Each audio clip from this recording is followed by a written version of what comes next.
Hello code एनविलर्स, कैसे हो आप? सब बढ़िया। तो काफ़ी लोगों की क्वेरी आती है स्टार्टअप को लेके कि क्या IIT Madras BS data science के स्टूडेंट को अगर कोई स्टार्टअप करना है तो क्या आईआईटी मद्रास के थ्रू कोई सपोर्ट सिस्टम डेवलप किया गया है।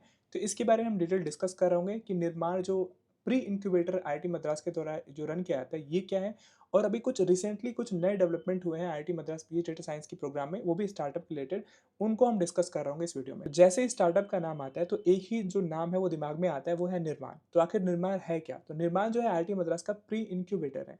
ये क्या करता है? ये स्टूडेंट को टेक्निकल गाइडेंस और बिजनेस मेंटरशिप सपोर्ट प्रोवाइड कराता है, जिससे कि वो स्टार्टअप को ग्रो कर सके। अगर उनके पास कोई आइडिया है तो आइडिया पे काम करना और उसको कैसे ग्रो करना है उस पे ये पूरा का पूरा काम करता है निर्माण। तो अगर हम निर्माण के नंबर्स की बात करें कि इन्होंने अभी तक क्या किया हुआ है, तो देखो निर्माण में 182 जो है टीम्स है वो अभी एक्टिव है। ये अप्रैल 2025 की बात हो रही है। 100 करोड़ प्लस की रेवेन्यू जनरेट किया गया है स्टार्टअप के द्वारा। 10+ सेक्टर्स पे फोकस किए गए हैं इन पे, और 1000 करोड़ प्लस टोटल वैल्यूएशन है। ठीक है। 20 जो स्टार्टअप है वो IIT MIC पे इंक्यूबेटेड है। 312 टोटल नंबर ऑफ टीम जो है वो ट्रेंड किए गए हैं इस सेल के द्वारा। 44 ऐसे स्टार्टअप है जो कि MCA में रजिस्टर्ड है, और 34 जो IPs हैं वो फिल की गई हैं। तो ये निर्माण का थोड़ा बहुत ओवरव्यू हो गया। अब जो निर्माण है वो दो ट्रैक प्रोवाइड कराता है। जो निर्माण प्री इंक्यूबेटर प्रोग्राम होता है वो दो डिस्टिंक्ट ट्रैक प्रोवाइड कराता है। एक जो होता है वो एक नाम होता है उसका प्रथम, जो कि फाउंडेशन है, और एक दूसरा है अक्षर, ये एग्जीक्यूशन वाला है। अब दोनों के बारे में जान लेते हैं, दोनों ट्रैक के बारे में। तो जब पहला प्रथम आता है, ये क्या करता है? ये फाउंडेशन बिल्ड करता है। ये एक इंटेंसिव जंप स्टार्ट प्रोग्राम है, जो कि आपका उसके नाम से पता चल रहा है प्रथम, यानी कि स्टार्टिंग बेसिक फाउंडेशन बिल्ड करता है। इसमें क्या आपको फोकस किया जाता है? इसमें आपके बेसिक ऑफ बिजनेस फाइनेंस पे फोकस किया जाता है, मार्केटिंग स्ट्रेटजी फॉर्मुलेशन पे फोकस किया जाता है, turning abstract idea into tangible possibility. अगर आपके पास कोई आइडिया है तो उसको कैसे, मतलब उस पर क्या क्या पॉसिबिलिटी है उस पर नर्चर किया जाता है प्रथम में। ठीक है।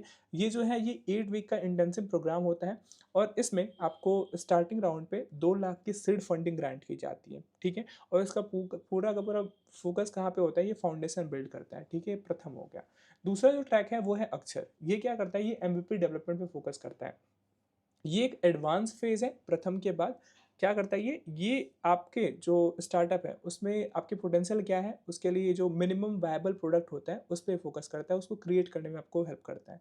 ठीक है। और इसमें एडवांस स्ट्रेटजी आपको बताई जाती है, जैसे प्राइसिंग, सेल्स और मार्केटिंग कैसे करना है, ये आपको यहाँ पे हेल्प मिलेगी।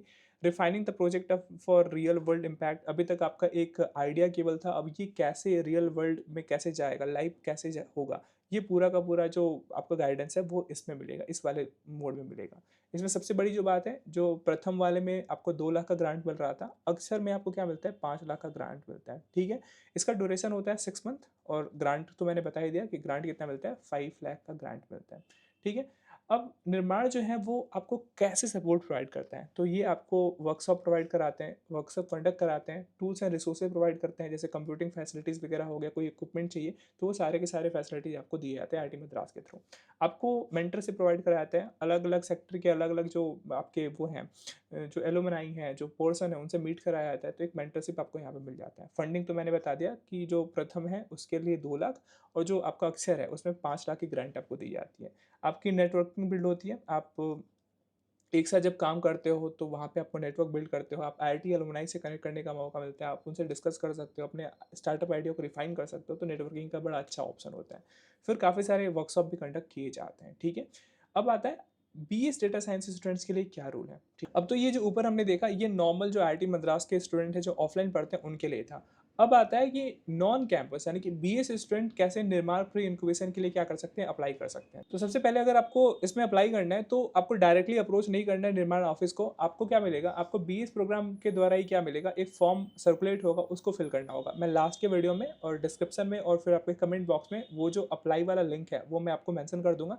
अगर आप इसमें चाहते हो, मतलब अप्लाई करना चाहते हो, तो आप उसके थ्रू अप्लाई करोगे। ठीक है। आपको डायरेक्टली निर्माण ऑफिस पे डायरेक्टली कॉन्टैक्ट नहीं करना है। ठीक है, समझ में आ गया? तो ये काफी इंपॉर्टेंट अपडेट था। तो कुछ एलिजिबिलिटी क्राइटेरिया इन्होंने फिक्स कर रखा हुआ है कि वही स्टूडेंट अप्लाई कर सकते हैं निर्माण प्री इंक्यूबेशन के लिए। तो उन एलिजिबिलिटी क्राइटेरिया को डिस्कस कर लेते हैं। सबसे पहले एकेडमिक रिक्वायरमेंट क्या है? एकेडमिक रिक्वायरमेंट ये है कि वही अप्लाई कर सकता है जिन्होंने फाउंडेशन लेवल कंप्लीट कर लिया है। ठीक है। और एटलीस्ट 2 डिप्लोमा लेवल कोर्स क्या किए कंप्लीट किए हों, तो वही क्या करेगा, इसके लिए एलिजिबल होगा। अगर कोई फाउंडेशन में है तो वो एलिजिबल नहीं होगा इस वाले प्री इंक्यूबेशन निर्माण प्री इंक्यूबेशन प्रोग्राम के लिए, ठीक है। फिर आता है एंटरप्रेन्योरशिप कोर्स। दो एटलीस्ट दो ऐसे कोर्सेज आपको करने होंगे जो कि एनपीटीईएल प्रोग्राम के एनपीटीईएल प्लेटफॉर्म के द्वारा ऑफर किए गए हों या फिर निर्माण के द्वारा प्रिस्क्राइब किए गए हैं। अगर आप उन दो एंटरप्रेन्योरशिप कोर्स को किए रहोगे तो ही क्या होगे, आप एलिजिबल होगे, ठीक है। फिर तीसरा तीसरा एलिजिबिलिटी क्राइटेरिया ये है कि अगर मान लो कि आपने फाउंडेशन लेवल कंप्लीट कर लिया है और आप डिप्लोमा लेवल में हो लेकिन आप एक्टिव नहीं हो, ठीक है, आपने आरके ले रखा हुआ है, तो इस प्रोग्राम के लिए यानी कि जो निर्माण प्री इंक्यूबेशन के लिए वही अप्लाई कर सकता है जो कि एक्टिव स्टूडेंट होगा, ठीक है। अगर वो एक्टिव नहीं है, वो कोर्स में इनरोल्ड नहीं है, तो वो अप्लाई नहीं कर सकता है। हुँ।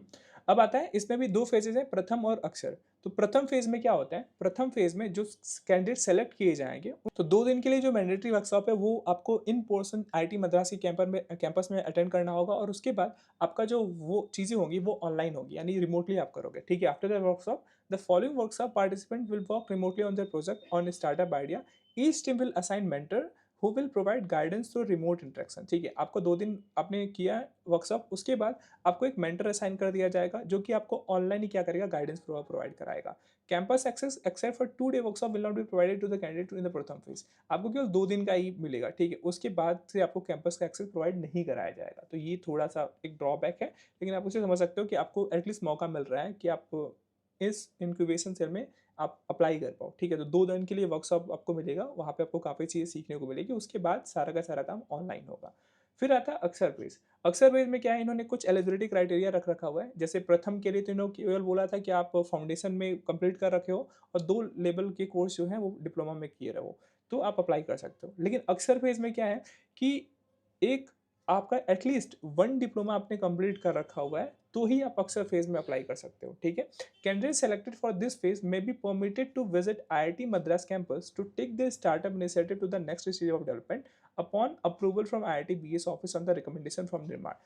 अब इसमें क्या है, अब देखो यहाँ पे मे बी आपको यहाँ पे परमिट किया जाएगा, शायद परमिट किया जाए, कब परमिट किया जाएगा, अगर निर्माण के द्वारा जो रिकमेंडेशन मिलता है आईआईटी मद्रास बीएस ऑफिस को कि आपको अलाउ किया जाए, तो उस टाइम पे आप क्या कर सकते हो, आप कैंपस विजिट कर सकते हो और अपना जो प्रोडक्ट है उस पे काम कर सकते हो। नेक्स्ट स्टेज के डेवलपमेंट के लिए आप आगे वहाँ पे भी जाके काम कर सकते हो। तो ये पूरा का पूरा स्टार्टअप का सीन रहा। अगर आप भी इंटरेस्टेड हो, अगर आप चाहते हो इस वाले प्रोग्राम के लिए अप्लाई करने के लिए, तो मैं जो फॉर्म है उसका लिंक डिस्क्रिप्शन में और कमेंट बॉक्स में पिन कर दूँगा। तो आई होप कि आपको ये वीडियो समझ में आया होगा कि क्या करना है, किस तरीके से करना है। तो मिलते हैं नेक्स्ट वीडियो में नेक्स्ट टॉपिक के साथ। जय हिंद, जय भारत।